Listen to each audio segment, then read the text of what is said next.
So this one here, this is a tough one here. It's a tough one here, and it's a reminder to all teachers out there and or school staff. You be familiar with the policies and regulations as it relates to taking pictures and posting them on social media at your job.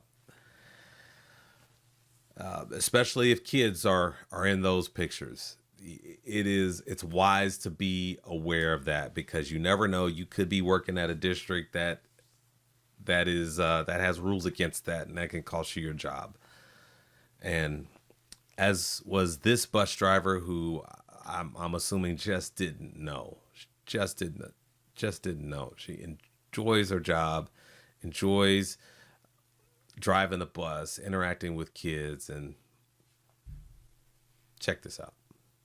I received a phone call stating that they need for me to come to the office. I came to the office at 1 p.m., sat in the conference room until 1:30. Two ladies entered into the room. One was the And off the bat, I don't like that.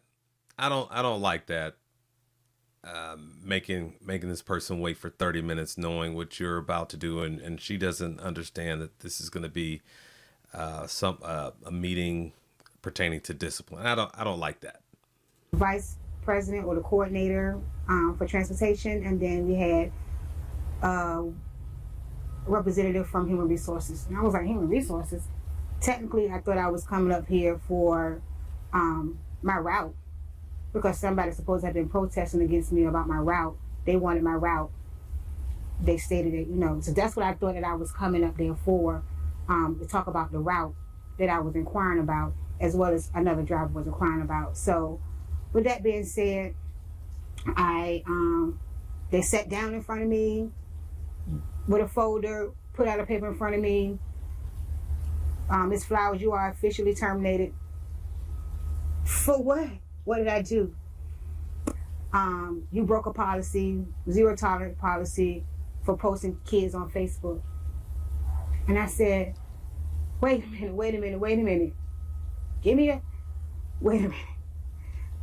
I said, I didn't know.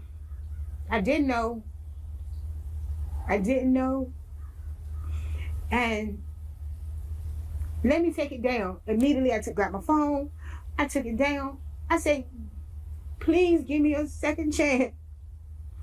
I told myself I'm a single parent, which that probably don't even matter. I work, I love my job, I love what I do. Like, give me a second chance. Like, let me remove it. Suspend me. Like, do something different other than just terminating me and letting me go. So then the human resource lady gave me another option. Well, you can resign. I'm giving you the option. You can resign. So she gave me a paper. All I see the paper. She said, you have a choice. You either get fired or resign. By you resigning, the good thing about it, you can still find another job. Like, no, I didn't want another job. Then, I wanted to drive to school, but that's what I worked hard for. I don't know. This sounds like was it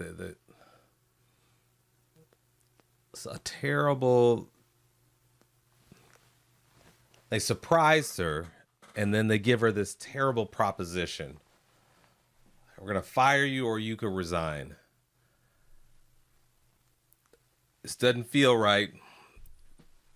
Doesn't feel right, and I want to hear from you. What do you think? What are your thoughts on it? Do you think she deserved a second? Would you give her a second chance, or would you just follow the policy? Yeah, this doesn't feel right at all. It's hard to get CDLs. It's hard working multiple jobs. It's hard trying to do that as a single parent, take care of family, and technically going to school, because that's what I was doing, to get my CDLs to be this perfect bus driver that I know that I was. It's hard. And I was just telling her, like, please give me a second chance. Let me delete it. I deleted it. I showed her, said, look, it's gone. It's too late. she put that paper in front of me. She said, well, go ahead and just sign and resign or whatever. I was looking at it, turning the paper. I marked the X. I put my name up there. What may have? Well, we just need your ID number. I remember starting my address or what may have, and I just went down to the bottom, put my ID number down, and then I just signed it. After that, I don't know what happened. I know that I ended up in an ambulance, and that's the last that I remember. Just signing the paper and waking up in the ambulance in the parking lot. So again, I want to know what you think about this. It doesn't feel right to me. I don't understand why they couldn't have just given her a suspension and say, hey, that's a reminder. That's not what we do here. I don't like that wasn't a second chance wasn't extended to her, and I imagine that something really bad happened to cause this district to adopt this policy that you cannot, no, we don't tolerate it, taking pictures of kids and posting it on social media. And I understand that. I understand that. But I mean, I think you have to take these on a case by case basis. That's my opinion. So I want to hear from you. So thank you so much for tuning in, and I will see you in the next update.